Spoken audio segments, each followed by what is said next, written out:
বাবা, তুমি তো বলেছিলে পিতৃঋণ কোনোদিন শোধ হয় না। তুমি ২৬ বছরে আমার পেছনে যত টাকা খরচ করেছো, তুমি কি জানো আমি আগামী ৩ বছরে সে টাকা তোমায় ফিরিয়ে দিতে পারবো? বাবা কিছুটা মুচকি হেসে বললেন, একটা গল্প শুনবে? ছেলেটা কিছুটা অপ্রস্তুত হয়ে গেল। হুম, বলো, শুনবো। তোর বয়স যখন ৪, আমার মাসিক আয় তখন ২,০০০ টাকা। ওই টাকায় সংসার চালানোর কষ্ট বাড়ির কাউকে কখনো বুঝতে দেয়নি। আমি আমার সাধ্যের মধ্যে সব সময় চেষ্টা করেছি তোর মাকে সুখী করতে। তোকে যেবার স্কুলে ভর্তি করলাম সেবারই প্রথম আমরা দুজন, আমি আর তোর মা, পরিকল্পনা করেছি আমরা তোর পড়ার খরচের বিনিময়ে কি কি ত্যাগ করব। সে বছর তোর মাকে কিছুই দিতে পারিনি আমি।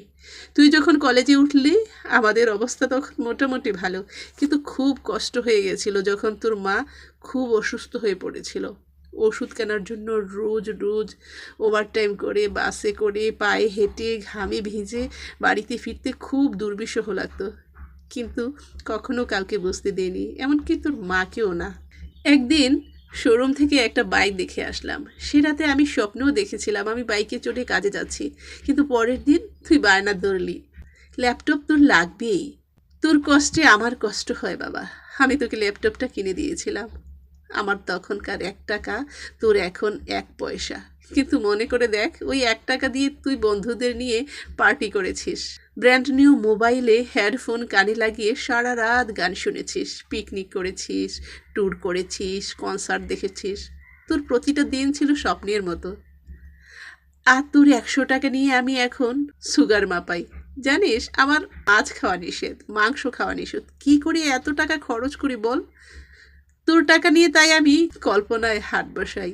সে হাটে আমি বাইক চালিয়ে সারা শহর ঘুরে বেড়াই, বন্ধুদের নিয়ে সিনেমা দেখতে যাই, তোর মায়ের হাত ধরে তাঁত মেলায় ঘুরে বেড়াই। বাবারা নাকি খারুস টাইপের হয়, আমিও আমার বাবাকে তাই ভাবতাম। পুরুষ থেকে পিতা হয়ে আমার কোনো কষ্ট হয়নি।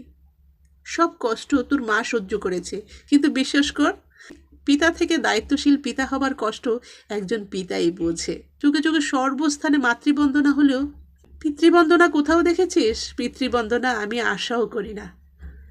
সন্তানের প্রতি ভালোবাসা কোনো পিতা হয়তো প্রকাশ করতে পারে না, তবে কোনো পিতা কখনোই সন্তানের প্রতি দায়িত্ব পালনে বিচ্যুত হয় না।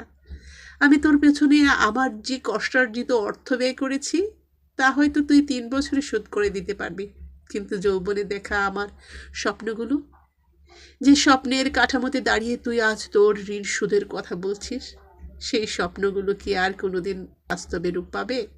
আর যদি বলিস, বাবা আমি তোমার টাকা না তোমার ভালোবাসা তোমায় ফিরিয়ে দেব, তাহলে বলবো, বাবাদের ভালোবাসা কখনো ফিরিয়ে দেওয়া যায় না। তোকে একটা প্রশ্ন করি, ধর তুই, আমি আর তোর খোকা তিনজন এক নৌকায় বসে আছি। হঠাৎ নৌকাটা ডুবতে শুরু করলো। যে কোনো একজনকে বাঁচাতে পারবি তুই, কাকে বাঁচাবি?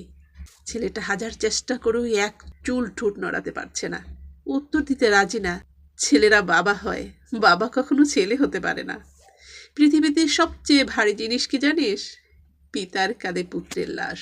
আমার শেষ যাত্রায় যেন আমি আমার ছেলের কাঁধে চড়ে যাই, তাহলেই তুই একটা ঋণ শোধ করতে পারবি, তোকে কোলে নেবার ঋণ।